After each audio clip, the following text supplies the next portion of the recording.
రాష్ట్రంలో ఉద్యోగాల భర్తీపై రేవంత్ సర్కార్ కసరత్తు ముమ్మరం చేసింది. కీలకమైన గ్రూప్ 1లో అదనంగా 60 పోస్టుల్ని కలుపుతూ ప్రభుత్వం నిర్ణయం తీసుకుంది. దీంతో మొత్తం పోస్టుల సంఖ్య 563కు చేరనుంది.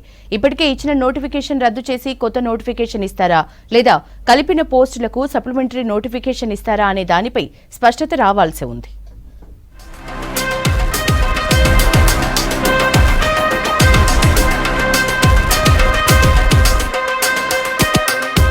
ఎన్నికల హామీలో ఇచ్చిన హామీ మేరకు కొలువుల భర్తీపై కాంగ్రెస్ సర్కార్ ముమ్మర కసరత్తు చేస్తోంది. గ్రూప్ 1లో అదనంగా మరో 60 పోస్టులను భర్తీ చేసేందుకు సర్కార్ నిర్ణయించింది. వివిధ శాఖల్లో నోటిఫై చేసిన పోస్టుల భర్తీకి ఆమోదం తెలుపుతూ ఆర్థిక శాఖ special chief secretary GO release చేశారు. గతంలోనే 503 గ్రూప్ 1 పోస్టుల భర్తీకి నోటిఫికేషన్ ఇచ్చిన టీఎస్పీఎస్సీ తాజాగా వివిధ శాఖల్లో ఖాళీ ఉన్న 60 పోస్టుల వివరాలను సేకరించి పాత వాటితో భర్తీ చేస్తోంది. డిపార్ట్మెంట్ల వారీగా ఖాళీలు, రోస్టర్ పాయింట్లు, క్వాలిఫికేషన్ల వివరాలను ఆయా శాఖలు టీఎస్పీఎస్సీకి అందించాలని సర్కార్ ఆదేశించింది.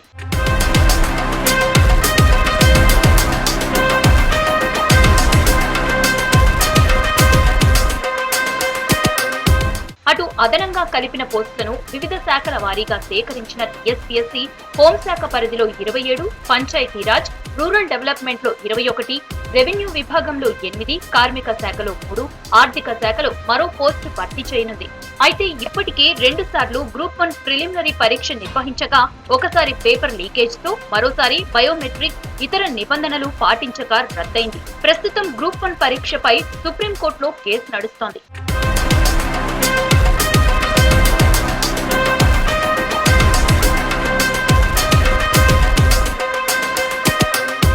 తాజాగా గ్రూప్ 1 పరీక్ష నిర్వహణపై టీఎస్పీఎస్సీ ఇంకా స్పష్టత రాలేనట్లు తెలుస్తోంది. పాత నోటిఫికేషన్ రద్దు చేయాలా లేక ఇప్పటికే ఇచ్చిన నోటిఫికేషన్ కు కొత్త పోస్టులు కలిపి సప్లిమెంటరీ నోటిఫికేషన్ ఇవ్వాలా అనే దానిపై సర్వీస్ కమిషన్ అధికారులు చర్చిస్తున్నట్లు తెలుస్తోంది. రీ నోటిఫికేషన్ ఇస్తే 563 పోస్టులతో కొత్త నోటిఫికేషన్, అటు 60 పోస్టులకైతే సప్లిమెంటరీ నోటిఫికేషన్ ఇవ్వాల్సి ఉంటుంది.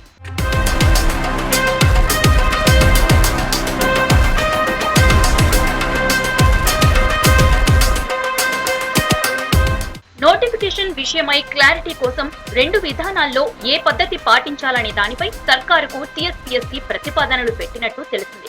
అటు దీనిపై లీగల్ ఒపీనియన్ తీసుకుంటున్నట్లు సమాచారం. గతంలో గ్రూప్ 2 ఎగ్జామ్ కు సప్లిమెంటరీ నోటిఫికేషన్ రిలీజ్ చేయడంతో తలెత్తిన ఇబ్బందులను ప్రస్తుతం పరిగణలోకి తీసుకుంటున్నట్లు తెలుస్తోంది.